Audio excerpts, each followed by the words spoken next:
The boardroom was filled with laughter, but none louder than hers. A powerful female CEO, admired for her confidence yet feared for her arrogance, smirked as she mocked the man opening her car door. To her, he was just a driver, a shadow meant to obey and disappear. She never cared to know his name, let alone his story. But fate has its own way of teaching lessons. That same man she dismissed would soon become the only reason her billion-dollar empire didn't collapse. When her company's biggest international deal began to crumble before her eyes, surrounded by foreign investors and confusion, she watched in disbelief as the quiet driver stepped forward fluent in 9 languages she didn't even recognize. In that single moment, every ounce of superiority drained from her face. The tables had turned, and the woman who laughed first was now completely speechless. Her name was Victoria Lane, a self-made CEO who believed power excused pride. She had risen fast, crushing competition with her brilliance and charm. But somewhere along the way, kindness became a weakness in her eyes. Her driver, Daniel Brooks, was the opposite: calm, humble, and always respectful. He arrived early, spoke little, and kept his eyes lowered, never reacting to her sharp comments or cold silence.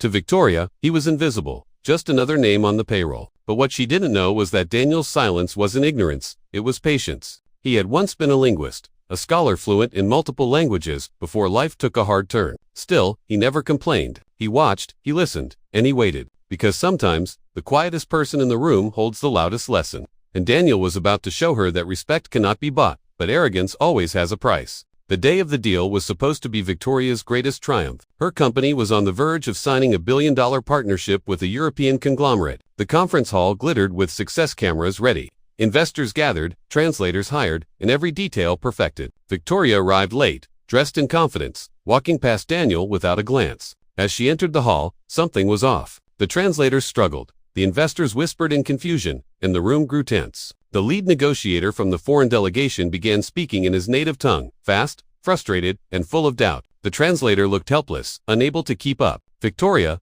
unaware, smiled proudly, not realizing that the deal was slipping away with every misunderstood word. Then Daniel, who had been standing quietly by the door, stepped forward. His calm voice echoed in fluent French, followed by seamless transitions into German, Italian, and then Japanese as the room fell silent. Every head turned toward him, including Victoria's, her arrogance vanishing into shock. The investors' faces brightened with relief as Daniel bridged every communication gap effortlessly, explaining cultural nuances, correcting and rebuilding trust that the translators had destroyed. Within minutes, what was moments away from disaster turned into applause. The investors stood and shook hands, not with Victoria, but with Daniel, thanking him for saving what would have been a collapsed deal. Victoria stood frozen, her eyes wide, her pride shattered. The man she once mocked had just saved her from professional ruin. Later, in her private office, silence filled the air. She called Daniel in, no longer looking down on him but directly into his eyes. She asked quietly, "Why didn't you tell me who you were?" He smiled faintly and replied, "Because you never asked."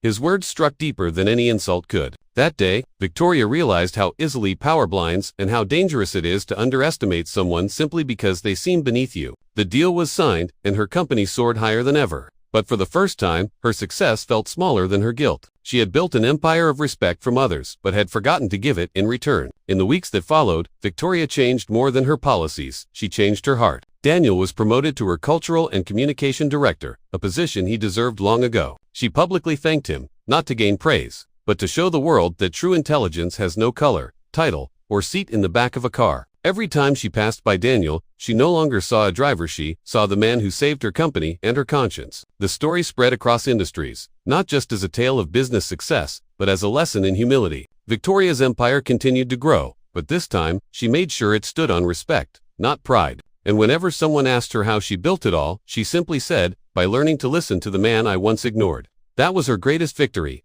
and Daniel's quiet revenge.